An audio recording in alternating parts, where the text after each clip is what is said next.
Hello! Gusto nyo ba i-level up ang luto nyo sa shrimp with just few extra ingredients na sure ako meron kayo sa bahay nyo? Sakto kayo nung pinanood. Welcome to the pilot episode of Sri Learns to Cook. Alam mo, Henry, for today's episode, sasamahan tayo ng ating very special guest para sa ating recipe for today. So, tawagin na natin dyan, Henry Lawrence Pareñas. Hi guys! Ayan. So, how are you naman? I'm doing good. So, Chef, ano bang lulutuin natin for today's video? Ang lulutuin natin for today ay garlic shrimp, with a little bit of twist. Wow! Little bit of twist. Yeah. Sige, Chef, ano bang mga ingredients natin dito for this recipe? Alam mo, Henry, yung ingredients na meron tayo ay sure ako makikita nyo lang dun sa kusina nyo. First ingredients natin, of course, the shrimp. Fresh from the sea. Next is, of course, garlic. Kasi paano ba naman itong matatawag na garlic shrimp kung walang garlic? Of course, butter. Yung iba ginagamitan nila ng margarine. Pero ako gusto ko butter kasi gusto ko. Gusto ko lang. Bakit show ko to? Ayan. Next is, ito, bago to. Feeling ko hindi nyo pa to ginagamit sa inyo. Feeling ko hindi nyo to ginagamit. Pero ito yung isa sa mga secret ko. Mga secret ko kapag nagluluto ko ng garlic shrimp. Mayonnaise. Oh! Diba? First time mo narinig. And isa pa sa first time mo lang din marinig. Ano ba ito, bagoong? Bagoong or alamang. Pili na lang kayo. Ayan, so, and then of course, isa to sa mga ginagamit ko, as you can see, halos paubos na. Meron akong dalawang organic flour syrup. Tumawa. Gusto mo ito matapos? So, may ginagamit... My piece.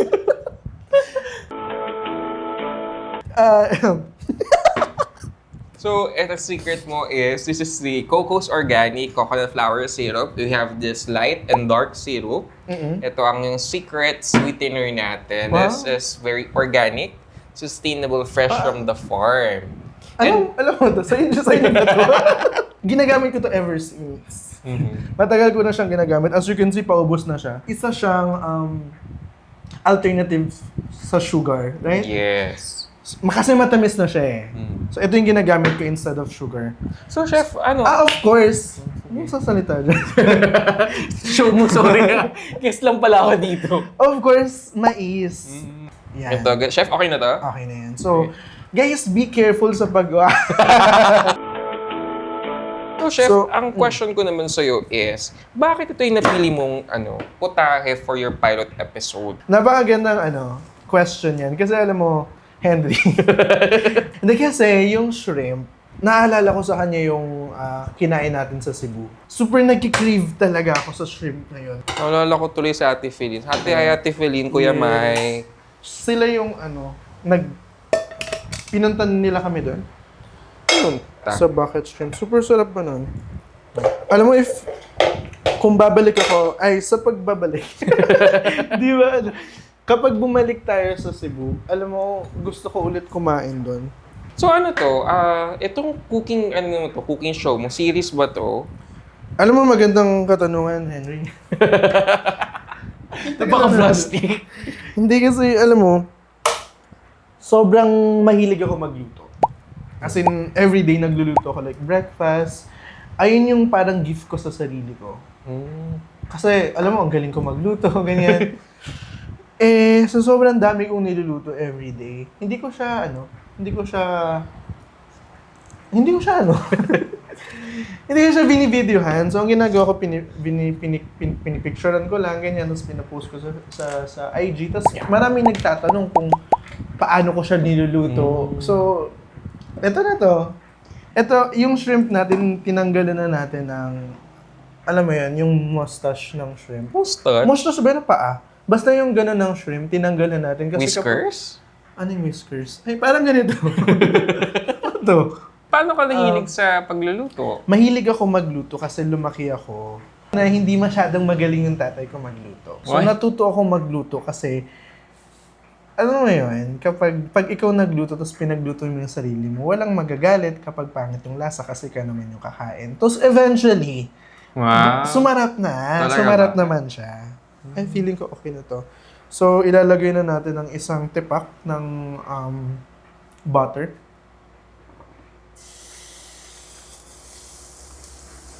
Ilalagay na agad natin ang garlic. Garlic.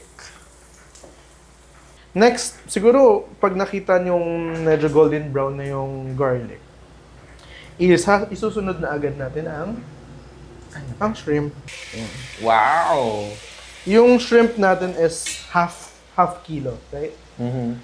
Pag nakita nyo siya nag-orange na kaunti, need na natin agad isunod ang corn. Diba? Kasi matigas yung corn eh. Ilalagay agad natin yung mais kasi matigas pa siya, need natin siya palambutin. Alam mo, sa version naman namin, hiwalay namin pakulo yung mais. Ah, talaga? Pero show mo to eh. Oo. Doon yun na gawin niya sa show. So, titimplahan agad natin siya. Ay, hindi natin nabanggit ang... Paminta. Oo. Ayun. Saan? Ayan. Natakpan natin kasi medyo kaunti na siya. Pero, Yung isa, white. So, ano mong prefer nyo, sir? Black? Or white pepper?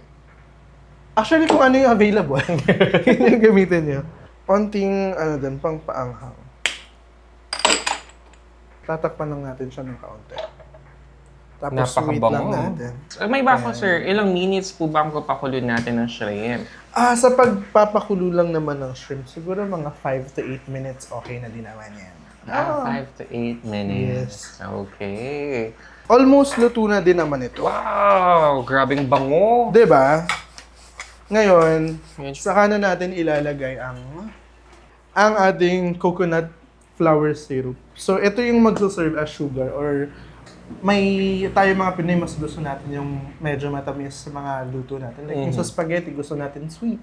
So, lalagyan natin siya. Pero hindi naman super dami. Ayan. Ilalagay na din natin ang ating, ano man tawag dito? Shrimp paste? Wow!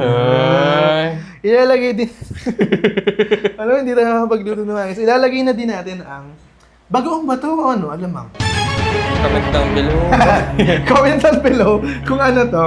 Basta ito yung orange paste. Ganyan. So, kaunti lang ilalagay natin. Like, hindi super dami. Ayan.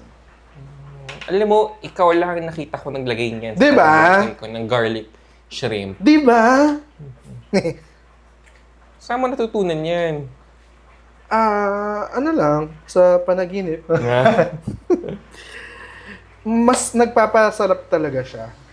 Isa din sa masarap na luto is wag mo siya i-mix ng madaming beses. Like, saktong mix lang. Maglalagay tayo ng salt pero hindi super dami kasi maalat na yung shrimp paste. So, salt to taste. And then, ilalagay na natin ang mayonnaise. This is 1/4 cup of mayonnaise. Thank you. Wow, grabe. Amoy na amoy ko dito yung Yung ano? yung shrimp. Kala ko ako. Okay, luto na to, Bango, sir. grabing bango. Of course! Ito na siya. Ngayon, plating na tayo.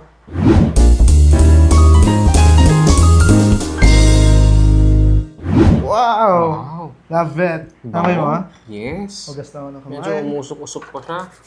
Wow, so this is the garlic shrimp 3 version. Yes. Kakamayin ko na to ha. Go. Pagpatawad nyo. Tap. Tignan mo na. Of course, tatanggalin natin yung balat. Tanggalin yung balat, syempre. Pero, sarap. Grabe.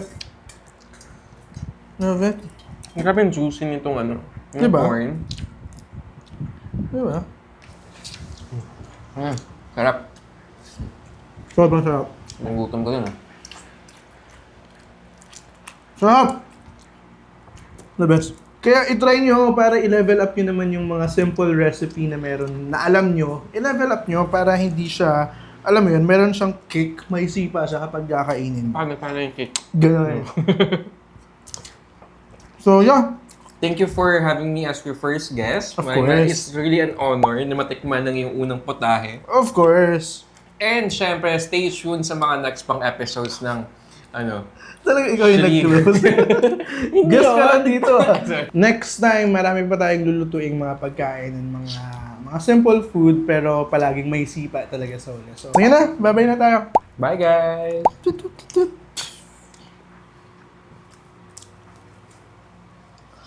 Kamay mo. Nakakatali tayo.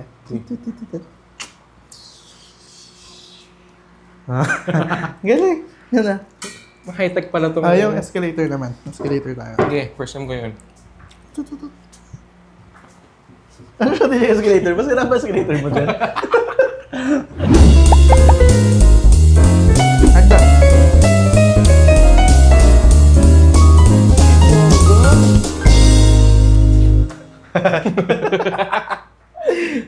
Tukod ko yung napagod sa'yo, girl.